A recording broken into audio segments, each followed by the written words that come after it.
자, 이제 감정평가를 보겠습니다. 감정평가의 이제 오늘 할 부분이 3방식 앞부분까지입니다.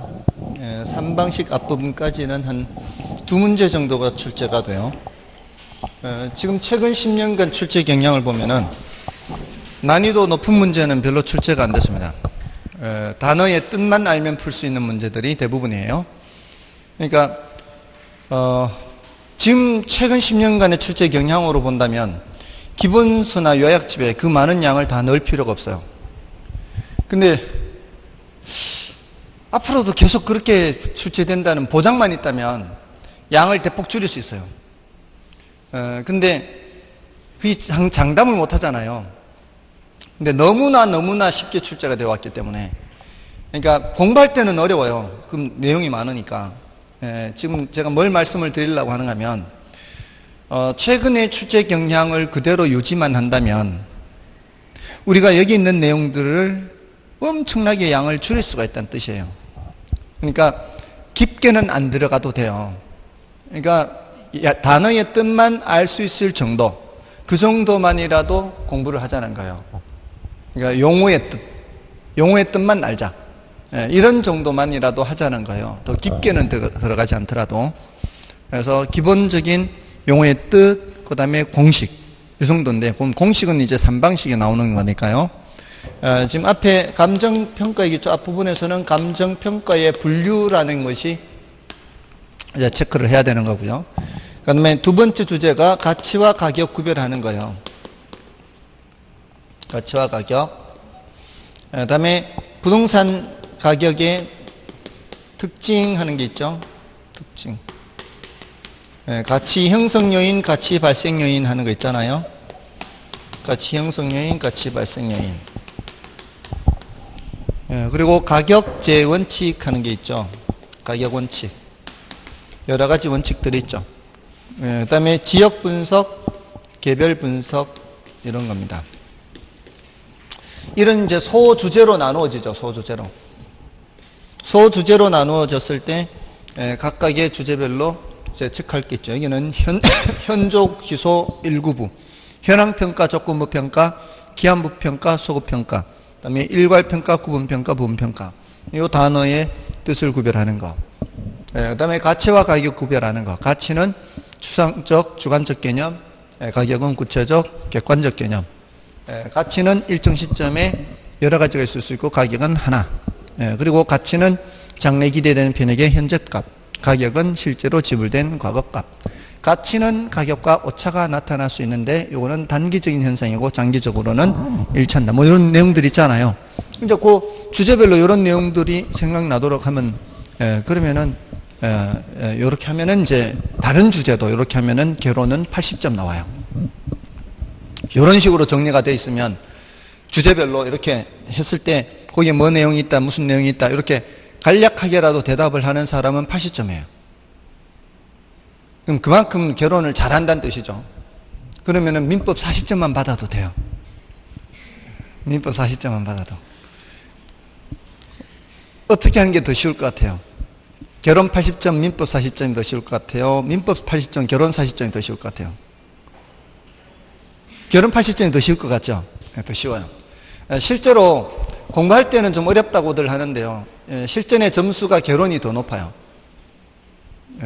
대놓고 저한테 개같은 이론이라고 하는 사람도 있어요. 결론을. 근데 실제로 시험을 봤을 때 민법 점수에 보태주면 보태줬지 민법 점수에서 받는 경우는 많지 않아요. 물론 있을 수 있겠지만, 아무튼 이런 주제별로 했을 때 여기도 보세요. 가격 원칙에 중요한 거 3가지가 있다 했거든요. 가격 원칙에 제일 많이 나오는 게 내부 관련 원칙의 균형의 원칙, 외부 관련 원칙의 적합의 원칙, 토대가 되는 원칙의 변동의 원칙. 이 3가지가 제일 많이 나온다 그랬어요. 그럼 제일 많이 나온 걸 먼저 기억하고 있는 거죠. 그럼 이 주제가 딱 출제되면 동시에 그런 내용들을 찾아보는 거죠. 근데 거기에서 출제가 안 되면은 이거 내가 공부하는 것에 나왔네. 일단 패스. 그런 것들. 그러니까 어떤 내용을 공부하고 있는 사람은 그 내용이 출제가 됐느냐 안 됐느냐에 따라 의사결정이 굉장히 신속해요. 이번엔 여기서 어렵게 나왔네. 그럼 다음으로 넘어가면 되는 거예요. 그러니까 80점을 시간 내에 풀 수 있는 거야. 빠르기 때문에. 이게 입력이 돼 있는 사람들은. 아무튼 그 세 가지에다가 뭘 추가로 더 한다 그랬어요? 기여의 원칙과 대체의 원칙 하면 이제 5가지. 5가지가 지금까지 출제된 문제 한 70% 이상은 거기서 맞출 수가 있어요. 그 5가지만으로. 거기에 조금 더 보완을 한다면 이제 3가지 더 했었고요. 그것도 좀 이따 말씀을 드리면 되고. 지역 분석, 개별 분석 비교하는 거. 지역 분석은 표준적 이용 판정하고, 개별 분석은 최유효용 판정하고. 지역 분석은 가격 수준을 판정하고, 개별 분석은 구체적인 가격을 판정하고. 또 지역 분석은 전체 분석이라면 개별 분석은 부분 분석이고, 거시 분석이면 미시 분석이고, 이게 선행 분석이면 후행 분석이고, 이게 적합의 원칙과 관계 있다면 균형의 원칙과 관계 있고, 경제적 감가와 관계 있다면 기능적 감가와 관계 있고, 이렇게 대칭적으로 나오기 때문에 여기는 어렵지 않단 말이에요. 대체로 안 어려워요. 그리고 이제 지역 분석의 대상 지역으로서 인근 지역이 뭐예요? 유사 지역이 뭐예요? 동일 수급권이 뭐예요? 물었을 때 대답을 할 수 있으면 정리가 되는 거죠. 그 다음에 여기 같이 형성인 발생 요인은, 형성 요인은 형 이름은 일지계. 일지계가 효상유한테 영향 미친다. 효용성은 뭐냐? 상대적 희소성 뭐냐? 유효성은 뭐냐? 대답하면 되잖아요. 효용성은 인간이 이 부동산으로부터 얻을 수 있는 만족이죠, 만족. 그러니까 어떤 물건이 만족을 주지 못한다면 효용성을 가질 수가 없죠. 가치를 가질 수가 없죠. 근데 그 효용성이라는 게 주택의 경우에는 주로 쾌적성, 편리성 이런 거 얘기하고, 상업용은 수익성으로 얘기하고, 공업용은 생산성 뭐 이런 식으로 얘기를 할 수 있잖아요. 그래서 그런 효용성이 있어야 되고, 또 상대적 희소성도 있어야 되잖아요. 상대적 희소성은 이제 물리적으로는 절대적 희소지만 경제적 공급은 가능하기 때문에 경제적 공급에 있어서는 이제 상대적 희소성이다 이렇게요. 자, 이런 식으로 자꾸 반복해야 돼요. 물론 이게 지금 본다고 다 기억하는 건 아니잖아요. 그러니까 늘 이걸 신경 써야 돼요. 오늘 한 거를 한 이틀 전쯤 뒤에 이렇게라도 훑어봐서 이게 자꾸 생각나도록, 머릿속에 집어넣은 것을 까먹지 않도록 그렇게 하셔야 돼요. 지난주에 혹시 연상법 말씀드렸나요? 기억을 오래 하는 방법, 연상법. 그 연상법이라는 기억법이 있어요. 어떤 내용을 기억을 할 때 나름대로 이렇게 지어요. 이렇게. 예를 들어서 이게 추상적인 거는 조금 쉽지는 않지만, 제가 중학교 1학년 때인가 그 학교에 그 기억법에 대한 그 강의를 하러 강사가 왔었어요. 전교생이 이제 운동장에 앉아 있고, 이제 기억법을 이제 강연을 하는 거죠. 근데 강연을 하는데, 예를 들어 이제 중학생들 이제 영어 단어 외우는 게 가장 큰 일이잖아요. 잘 못 외우잖아요. 그럼 영어 단어를 외울 때 어떤 장소에다가 이렇게 집어넣어서, 예를 들어 연필, 펜슬, 그다음에 지우개, 이레이저, 또는 모자, 캡 이런 이제 단어를 외울 때 책상 위에 연필과 지우개가 있다. 자기 집에 있는 걸 연상을 하라는 머릿속에. 그러면 펜슬, 이레이저, 그다음에 옷걸이에 저게 걸려있다. 모자가 걸려있다면 옷걸이에 캡 이런 식으로 이렇게 이제 위치에, 장소에 따라 이렇게 집어넣는 거죠. 그래서 그 하나하나들을 기억을 하면 훨씬 더 잘 기억할 수 있다는 거예요. 그러니까 어떤 내용을 기억할 때도 여러분도 마찬가지 나름대로 이렇게 궁리를 하라고요. 그냥 하려고 하지 말고, 이게 학습 방법에 대한 고민이거든요. 그러니까 공부라는 거는 머리로 하는 게 아니고요. 스킬이에요, 스킬. 공부는 스킬이에요. 어떻게 하느냐에 따라서 좀 더 오래 기억하고 또 많이 기억하고 하는 거거든요. 그리고 그게 또 스킬일 뿐만이 아니라 이게 우리 운동하듯이 훈련이거든요, 훈련. 반복된 것으로서 그게 숙달이 되는 거예요. 그러니까 가능한 한 그런 것들을 자꾸 궁리를 하시라는 거죠. 그러면 훨씬 더 학습 효과를 높일 수가 있는 거예요. 10시간을 공부하면 한 30분 정도는 어떻게 하면 더 오랫동안 기억할 수 있을까 자꾸 궁리를 하는 거죠. 제가 생각하기에는 이게 철칙인 것 같아요. 사람들의 능력은 비슷하거든요, 대부분. 제가 중학교 3학년 때, 혹시 말씀드린 적이 있는지 모르겠지만, 중학교 3학년 때 그 선생님이 그 강의하는 제 내용을 듣고서는 사람들의 능력은 비슷하다는 걸 그때 알았어요. 어떻게 했는가 하면은, 45분 수업이죠, 중학교는. 한 40분 수업을 하고 5분 동안 질문을 하거든요. 근데, 20분 정도 하고 한 번 또 좀 쉬어주고, 또 이렇게 하고 좀 쉬어줘요. 쉬는 시간에 그 이제 공부했던 거를 외우라고 해요. 근데 쉬는 시간에 그냥 쉬게 하는 게 아니라 재미있는 이제 우스갯소리를 말씀해 주셔요. 재밌는 얘기를 이렇게 해 주시는 대신에 그 시간 동안에 이렇게 칠판에 있는 걸 외워야 되거든요. 근데 그 재밌는 얘기를 듣고 웃고 즐기다 보면은 이제 마칠 때 얻어 터지는 수가 있어요. 질문을 했을 때 대답을 못하면은 몽둥이가 날아가거든요. 그 선생님이 별명은 면도칼이었고 학생주임 선생님이에요. 늘 들고 다니는 몽둥이가 당구대 있죠. 당구 큐대 앞에 이렇게 나사 돌려서 이렇게 풀면은 풀리거든요. 그 큐대를 들고 다니 늘 걸리면은 날아가는 거죠. 근데 저도 굉장히 긴장을 했어요. 터질까봐. 그러니까 그 시간에 공부한 걸 다 외워야 돼요.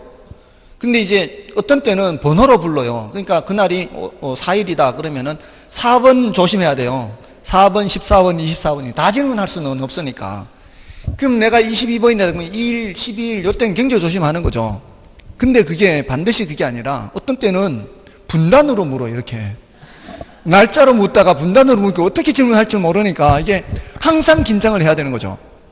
그러니까 이제 저도 굉장히 긴장하면서 혹시나 뭐 기억 못할까 이렇게 했는데 제가 깜짝 놀랐어요. 그때 한 반이 그때는 60명 넘잖아요. 제가 어릴 때는 한 반이 60명이 넘었어요.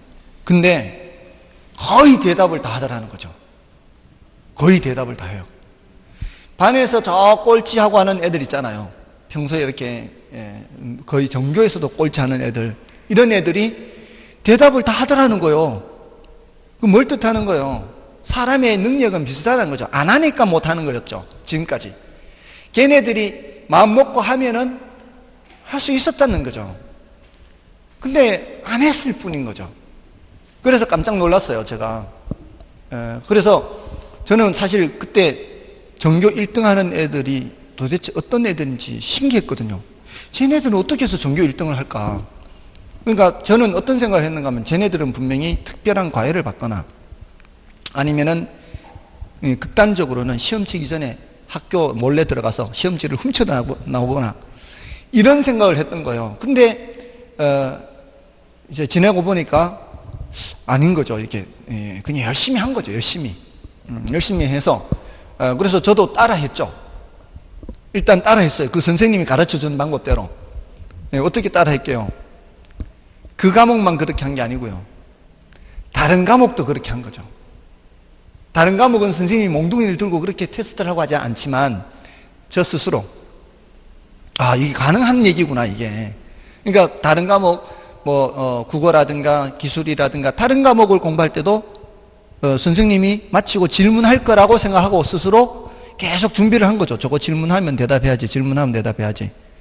그리고 쉬는 시간이 됐잖아요. 쉬는 시간이 돼서 제가 스스로 질문한 거죠. 스스로. 자, 그러니까 어떻게 되겠어요, 성적이?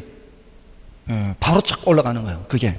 학습 방법에 따라서 그렇게 다른 거죠. 제가 차이점은 뭐였어요? 그전에는 그런 학습 방법을 몰랐다는 거고, 그리고 그 다음에는 학습 방법을 알았다는 거죠. 자, 그럼 이제 여러분들도 지금 학습 방법을 알았잖아요. 그럼 이제 쫙 올라갈 수 있죠? 올라갈 수 있잖아요.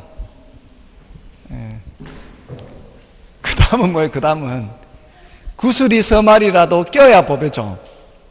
해야죠. 실천을 해야죠. 그래서 저는 공부를 몸으로 한다라고 해요. 몸으로.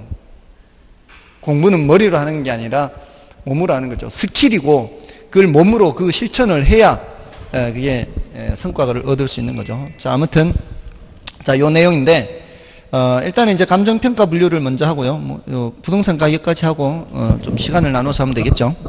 자, 1번부터 보면은 이제 감정평가와 관련된 다음 용어 설명 중 틀린 것은 1번에 감정평가에서요.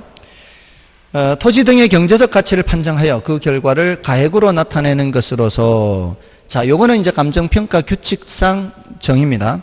토지 등의 경제적 가치를 판정해서 그 결과를 가액으로 나타내는 것. 자, 근데 그 뒤에 있는 거는 이론적으로 얘기할 때는 그 뒤에 것까지도 얘기를 해요. 그와 관련된 전문가의 판단이나 의견을 포함하여 정의하기도 한다. 이거는 이론적으로 얘기할 때는 두 번째 줄도 포함시키고요. 감정평가 규칙상 정의로만 얘기할 때는 첫 번째 줄입니다. 맞는 표현이고요.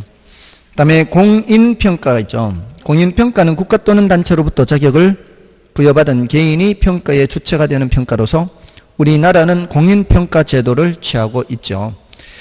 이게 아까 현조기소 1구부, 이게 이제 더 중요하다 그랬고요. 현조기소. 현황평가, 이게 원칙이죠. 원칙은 현황평가예요. 조건부 평가는 이제 예외죠. 물론 기한부 평가나 소급 평가도 다 예외죠. 얘네들은 다 예외인데, 요거는 기준 시점에 대한 예외고요. 요거 두 개는 이제 현황평가가 원칙이지만 현재 상태를 얘기할 때 일시적 이용이거나 불법적 이용은 따지지 않죠. 그런 건 제외하고 이제 현황평가 원칙이죠. 그 다음에 이제 1구부잖아요. 일괄평가, 구분평가, 부분평가. 자, 이게 조금 더 중요한데, 지금 나온 얘기는 이제 공인평가냐, 공적평가냐, 요거 구별할 때 쓰는 말이죠. 공적평가는 공적기관이 평가하는 거라 그랬죠. 요 차이만 구별하면 되죠. 공적기관이 평가한다는 결국은 공적기관에 소속된 공무원이 하는 것이고, 공인평가는 국가나 단체로부터 자격을 부여받은 개인, 공무원이 아닌 사람이죠. 그런 사람이 하는 거죠. 우리나라는 공인평가 제도죠. 그 다음에 3번에 시장가치 기준 원칙이죠. 우리가 감정평가를 할 때는 시장가치로 평가하는 것이 원칙입니다. 그럼 시장가치가 뭐예요? 하면 어떻게 대답해야 돼요? 통충정신, 이렇게 하라 그랬죠. 통상적인 시장에서 충분한 기간 동안 거래를 위하여 공개된 후 대상 물건의 내용에 정통한 당사자 사이에서 통충정, 신중하고 자발적인 거래, 이렇게 하잖아요. 그 신이잖아요. 통충정신. 자, 그렇게 평가하는 게 원칙이죠. 다만 법령의 규정이나 의뢰인의 요청 또는 평가 목적, 대상 물건의 성격상 시장가치로 평가함이 적정하지 아니한 경우에는 그 목적 성격에 맞는 시장가치 외의 가치로 결정할 수가 있죠. 법령에 시장가치 외의 가치로 하라고 돼 있는 것도 있어요. 바로 부동산 가격 공시제도 있죠. 부동산 가격 공시제도에서는 우리가 표준지 공시지가, 개별 공시지가 하잖아요. 그것들이 전부 다 적정 가격이에요. 그것들은 시장 가치가 아니에요. 그렇게 법에 정해놓기도 하고요. 의뢰인이 요청할 수도 있어요. 시장 가치 외에 적당한 가치로 결정해달라고. 그래서 3번 맞는 말이고요. 그 다음에 현황평가는 대상 부동산의 상태, 구조, 이용 상황, 제한 물건의 부착, 점유 상태 등의 현황이 있는 그대로 평가하는 것을 말하며 건부지 평가가 이에 해당하죠. 건부지 평가는 지상에 뭐가 있는 상태, 건물이 있는 상태대로 평가해서 지금 그 건부지 가격이 건부 감가가 발생하거나 건부 진가가 발생하거나 이런 거를 반영을 하는 거죠. 건물이 있는 걸 다 반영하니까 이런 현상이 나오는 거죠. 근데 요거는 뭐예요? 조건부 평가는 건물이 있어도 건물이 없는 것처럼 평가한다거나 뭐 이런 거죠. 그래서 나지상정평가 이렇게 하는 거죠. 표준지 공시지가 평가는 나지상정평가예요. 지상에 건물이 있어도 없는 것처럼 하는 평가입니다. 예외적으로 그렇게 하고요. 다음에 5번의 기준시점이죠. 기준시점은 용어가 중요한 용어죠. 기준시점은 감정평가의 기준이 되는 날짜를 말하며 원칙적으로 기준시점은 가격조사 완료일이 되며 이는 예측의 원칙이 그 근거가 된다. 예측의 원칙이 아니고 변동의 원칙이에요. 아까 균형의 원칙, 적합의 원칙, 변동의 원칙이었죠. 그 변동의 원칙이 바로 이 기준 시점 또는 시점 수정과 관련되는 내용입니다. 5번이 틀렸고요. 2번도 보겠습니다. 기준 시점은 중요한 개념이에요. 2번에 1번 기준 시점은 물건의 가격 조사를 시작한 날짜를 말하며 감정평가서의 필수 기재 사항이다. 가격 조사를 시작한 날짜가 아니고 가격 조사를 완료한 날짜죠. 감정평가서의 필수 기재 사항인 것은 맞습니다. 언제적 가격인지를 알려줘야 될 거 아니에요. 그러니까 꼭 써야 되는 거죠. 1번 틀렸고 2번은 기준 시점은 감정평가액 산정의 기준 일자를 말하며 감정평가사만이 기준 시점을 결정한다. 그렇지는 않죠. 의뢰인이 의뢰할 수 있죠. 언제적 가격 구해주세요 이렇게 할 수 있어요. 그리고 법에 정해진 것도 있어요. 법에 정해진 거 있어요. 여러분들이 공부하신 부동산 가격 공시제도에서 기준 시점은 언제일까요? 매년 1월 1일 딱 못을 박아놨어요. 부동산 가격 공시제도에서는 기준 시점은 매년 1월 1일이에요. 자, 그렇게. 그래서 2번의 그 앞부분, 2번의 앞부분, 감정평가액 산정의 기준일자, 여기 있죠. 이거는 기준 시점의 뜻을 물을 때는 그렇게 대답하면 돼요. 기준 시점이 뭐예요? 물을 때. 기준 시점이 뭐예요? 물을 때는 감정평가의 기준이 되는 날짜예요? 이렇게 대답하면 돼요. 근데 그게 언제예요? 이렇게 물으면 어떻게 대답해야 돼요? 가격조사 완료일이에요? 이렇게 대답을 해야 돼요. 그래서 3번에 보세요. 기준 시점 확정의 중요성을 인식하는 가격제 원칙은 변동의 원칙이 아니고, 변동의 원칙이고, 그거는 맞죠. 기준 시점은 감정평가를 실시한 날을 말하는 게 아니라 가격조사를 완료한 날짜, 이렇게 해야 되겠죠. 가격조사를 완료한 날짜. 그래서 틀렸고, 다음에 기준 시점이 과거 일정 시점인 경우 기한부 평가, 미래 일정 시점인 경우 소급 평가, 이거 바뀌어 있죠. 기한부와 소급 바뀌어 있고요. 다음에 기준 시점은 의뢰자의 요청에 의해서 정해지기도 해요. 의뢰하는 사람이 지난 3월 1일 가격 구해주세요. 이렇게. 또는 내년 3월 1일 가격 구해주세요. 요청을 하면 돼요. 이때는 가격 조사가 가능한 경우에 하나여 그 날짜를 기준 시점으로 정할 수 있습니다. 가격 조사가 가능해야 되죠. 그래야 정할 수 있습니다. 그래서 5번은 옳은 것이 되겠고요. 3번은 별로 중요하지 않습니다. 참고로 보시면 되고요. 그 다음에 이제 그 4번, 5번 뭐 이 정도는 여러분이 보셔도 되겠고요. 6번을 좀 보겠습니다. 6번은 요거는 이제 여러 가지를 이제 공부를 할 수가 있어서요. 다음 두 토지 중 A 토지 소유자가 B 토지를 매입하여 하나의 획지로 이용하고자 한다. 이때 하나의 획지로 이용함으로써 증분가치가 발생한다고 한다. 이와 관련하여 다음 중 틀린 것은? 자, 증분가치가 발생한다고 하죠. 자, 증분가치는 자, 어떤 토지를 이렇게 있는데, 자, 이렇게 앞에 토지도 1억이고 뒤에 토지도 예를 들어 1억이에요.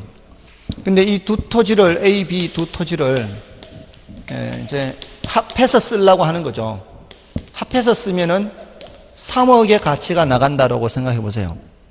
이러면 얼마만큼의 증분가치가 발생하는 거예요? 1억만큼의 증분가치가 발생하는 거예요. 그냥 합산한 것보다 더 가치가 올라갈 수가 있죠. 이럴 때 이 증분가치 1억에 대한 이제 몫을 이제 주장을 할 거 아니에요. 몫. 앞 토지도 기여한 것이 있을 것이고 뒤 토지도 기여한 것이 있을 거 아니에요. 이럴 때 앞 토지 소유자가 뒤 토지 소유자한테 가서 1억 줄 테니까 팔아라 그러면 팔까요? 안 팔겠죠. 네가 팔아라 그러겠죠. 그러면 여기에 대해서 얼마 정도면 합리적일 것 같아요? 얼마면 합리적일 것 같아요? 여러분이 생각했을 때. 이거 얼마에 거래하면 합리적일 것 같아요? 1억이 아니면은 1억 5천? 1억 6천? 말을 하세요, 말을. 얼마면 될 것 같아요? 1억, 1억이니까 반반이면 될까요? 어차피 똑같이 1억이니까. 그럼 뒤토지 소유자가 뭐라고 얘기할 가능성이 많은가 하면은, 야, 땅이 넓이가 훨씬 더 큰데? 넓이가 더 넓잖아요. 가격은 같아도. 그러니까 나는 한 1억 한 7천 안 주면 나 안 팔란다. 이럴 수도 있죠. 그렇잖아요. 그거는 이제 감정평가사가 결정해야 돼요. 감정평가사가 결국은 결정하게 될 겁니다. 이제 합의가 안 이루어지면은 실제 감정평가사 시험에 감정평가를 할 때 이런 경우에 가액비로 하는 게 있어요. 가액비. 가액비로 하면은 1억 5천이에요. 1억 1억이니까 어차피 가액이 1억 1억이니까 딱 반반이니까. 근데 면적비로 하는 것도 있거든요. 면적비로 하면 얘가 면적이 70%고 얘가 뭐 60%고 40%다 그러면 이제 6대 4 이렇게. 그러면은 이런 것도 있을 수 있죠.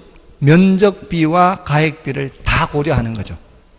이쪽 사람 얘기도 반영하고 이쪽 사람 얘기도 반영하고 가운데. 그러니까 가액비로 하면은 1억 1.5, 1.5인데 면적 비로 하면은 1.7로 할까요? 1.7, 1.3 이렇게 하면은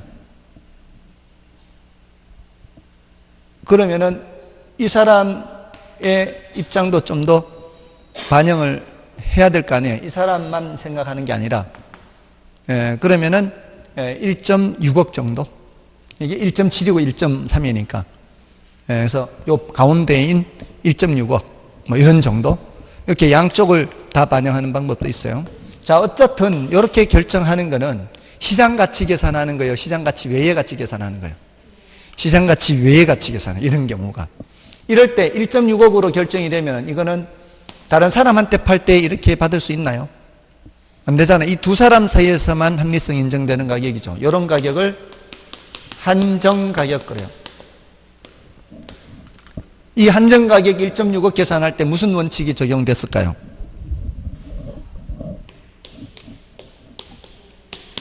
가격 원칙은 기여의 원칙.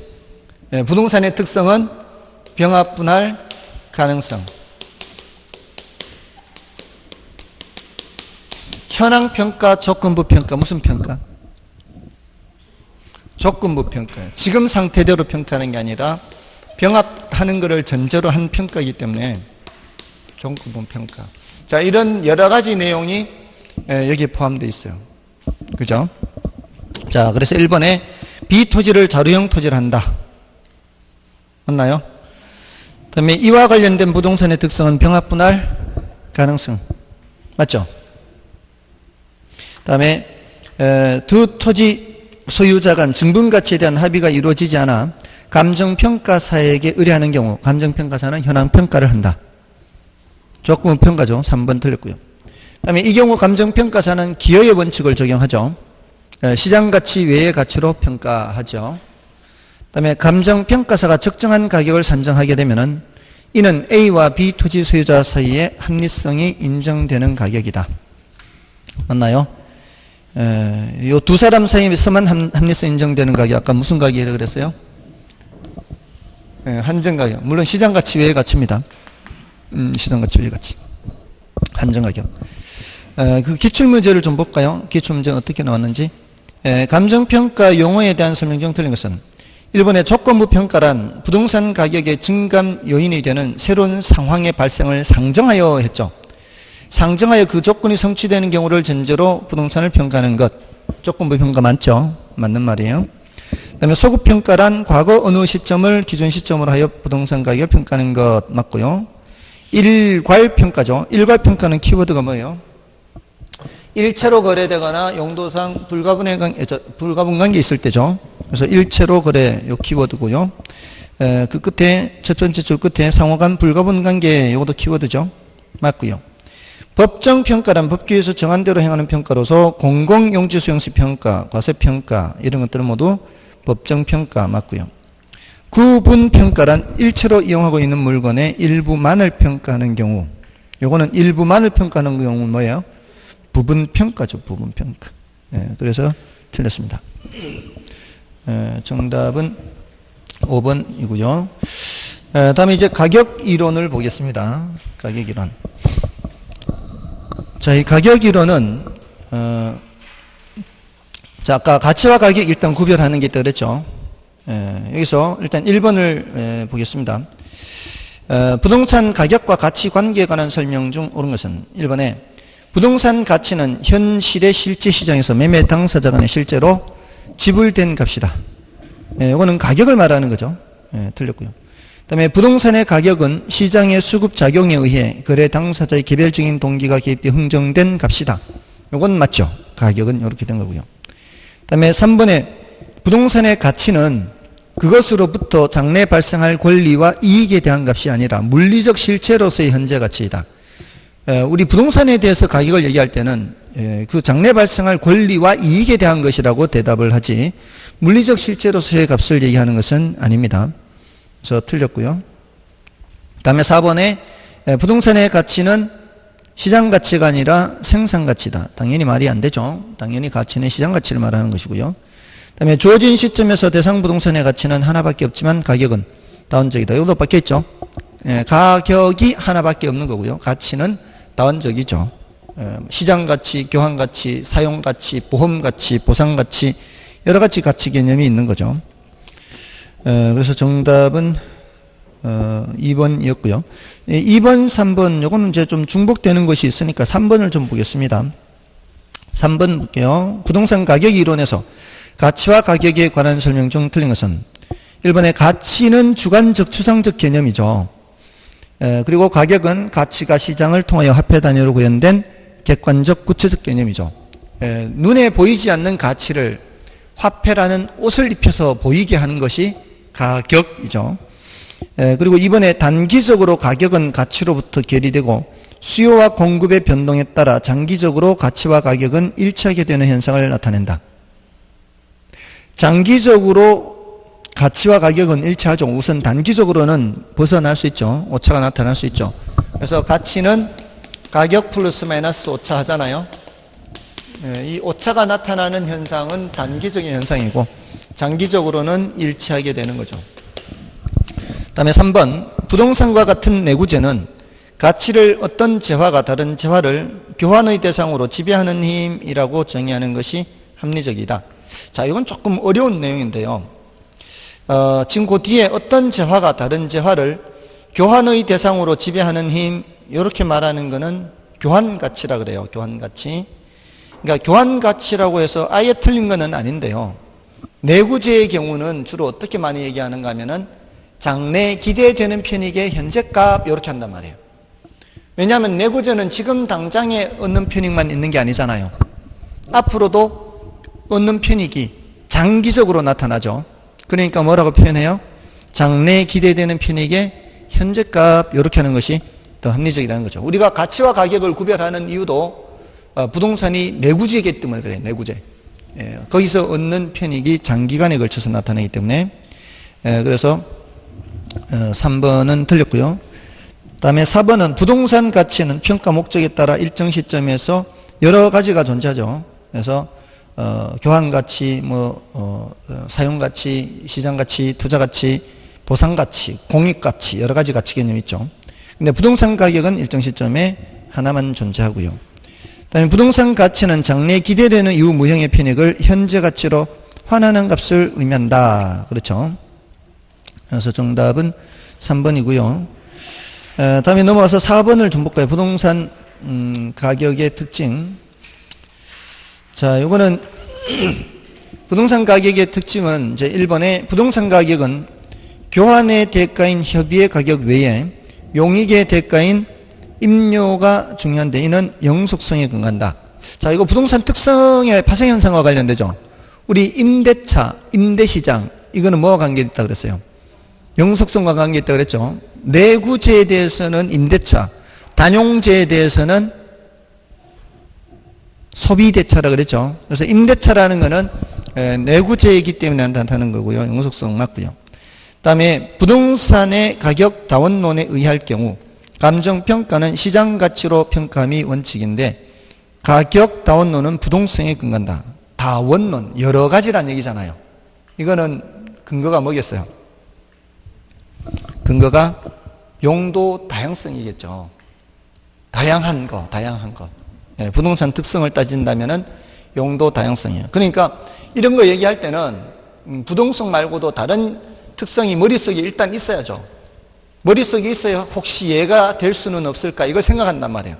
부정성이 될 수는 없을까? 영속성이 될 수는 없을까? 이런 식으로 집어넣으려면은 그 부동산 특성의 종류는 머릿속에 입력이 돼 있어야 되겠죠. 그래야 이걸 판단할 수가 있어요. 그래서 2번 틀렸고요. 그다음에 부동산 가격은 장기적 배려하에 형성되는데 이는 영속성에 근거한다. 그렇죠? 장기적 하잖아요. 장기적. 이런 표현은 이제 영속성과 관련되겠죠. 그다음에 부동산 가격은 물리적 실체가 아닌 부동산에 결부된 각종 권리와 이익의 가격이며 동일 부동산에 여러 개의 권리가 병존하는 경우에 각각의 가격이 형성될 수 있다. 그렇죠. 한 개의 물건에요. 여러 개의 권리가 있을 수 있어요. 소유권자가 여기에 뭐를 설정해 줄 수 있어요? 지상권을 설정해 줄 수 있죠. 그럼 한 개의 물건에 둘 이상의 권리가 결합될 수가 있어요. 병합, 병존할 수 있어요. 이런 토지가 수용이 될 때에는 각각에 대해서 평가를 해야 되거든요. 각각에 대해서 가격이 형성될 수가 있어요.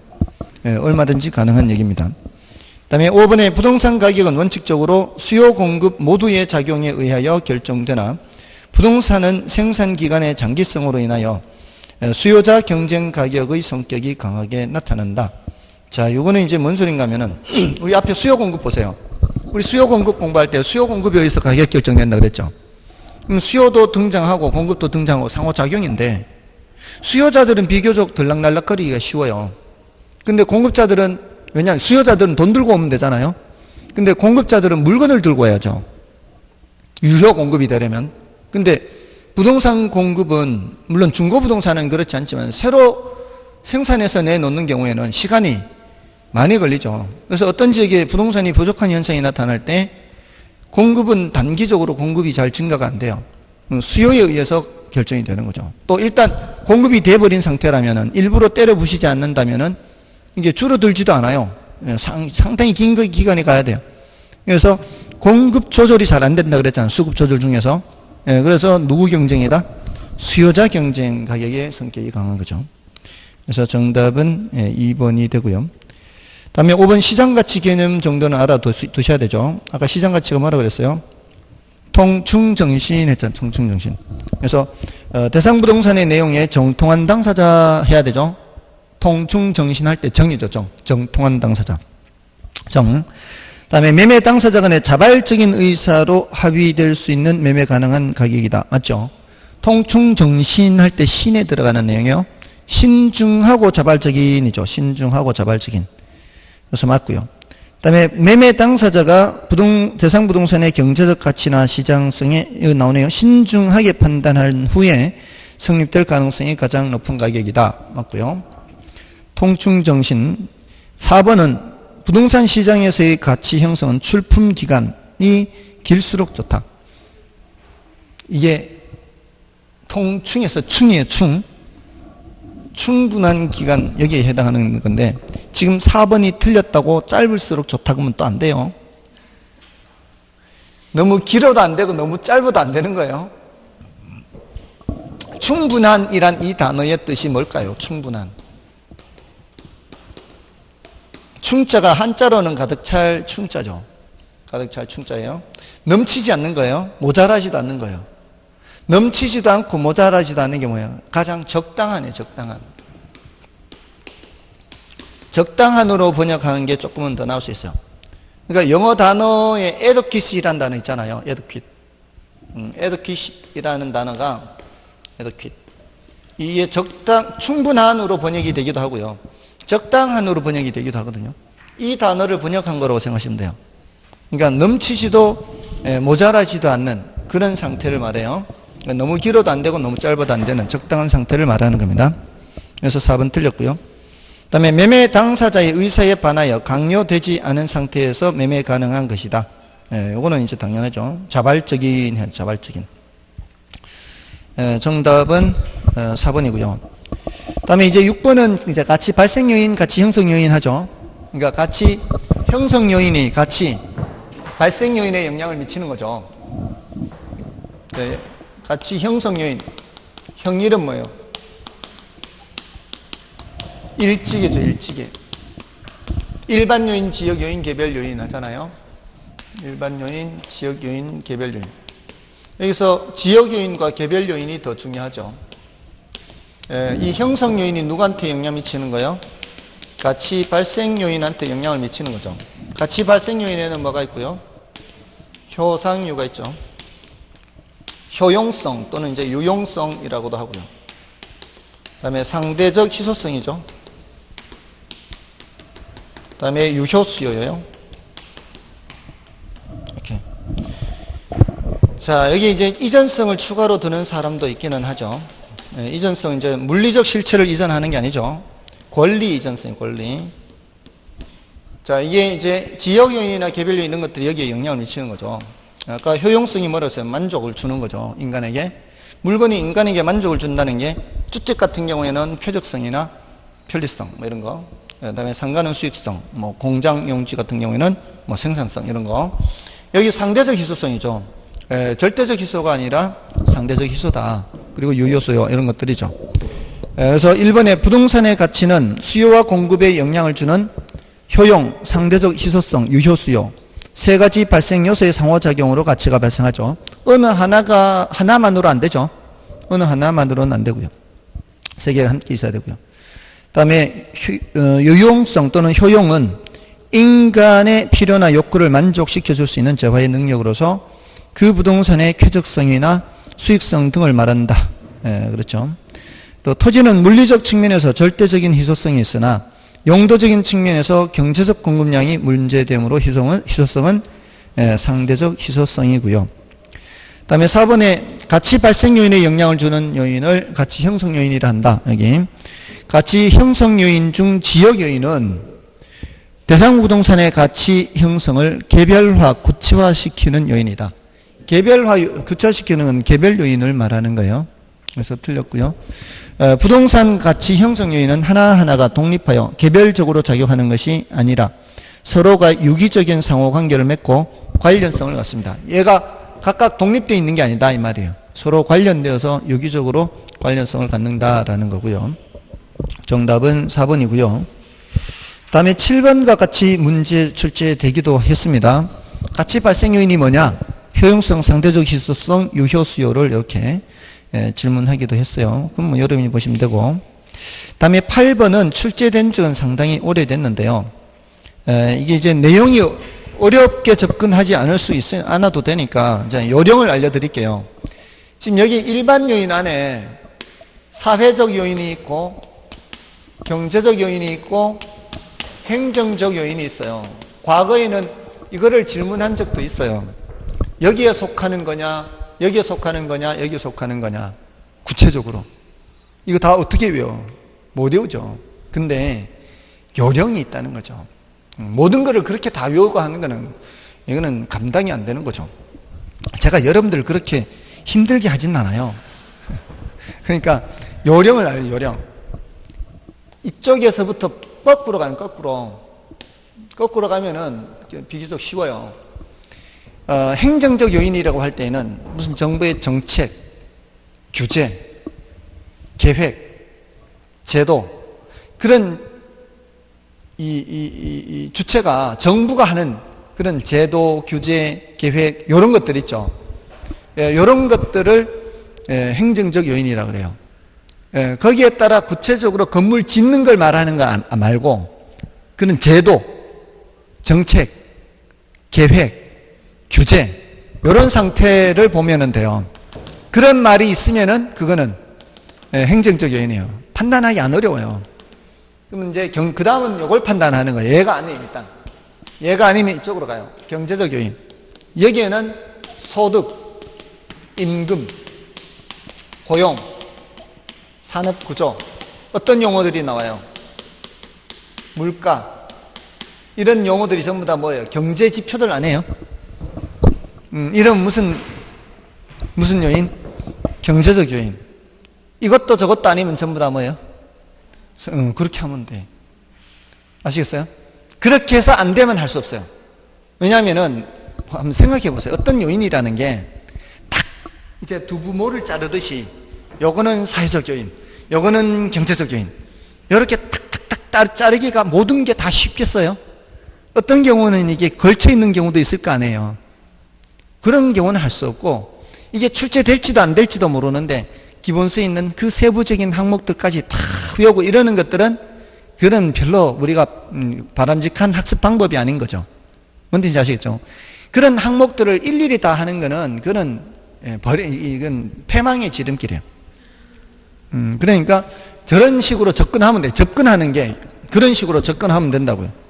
아시겠죠? 저는 그 항목들 다 외워서 알고 있는 걸까요? 그렇지 않아요. 외워서 알고 있는 게 아니라 그걸 판단하는 거죠. 여기에 행정적일까 아닐까를 판단해서 하는 것이지 그 모든 걸 어떻게 다 외워요. 아시겠죠? 자, 그렇게 하면 되고요. 그 밑에 이제 9번부터는 가격, 그러니까 8번은 정답이 뭘까요? 자연스럽게 3번밖에 안 되잖아요. 그죠? 다른 건 정책, 계획, 규제 뭐 이런 게 있으니까. 그렇게 하면은 안 어려워요. 그러니까 요령을 알면 돼요, 요령. 다음에 9번은 가격 원칙에 대한 거죠. 가격 원칙에 대한 거는 이거 좀 쉬고 하겠습니다.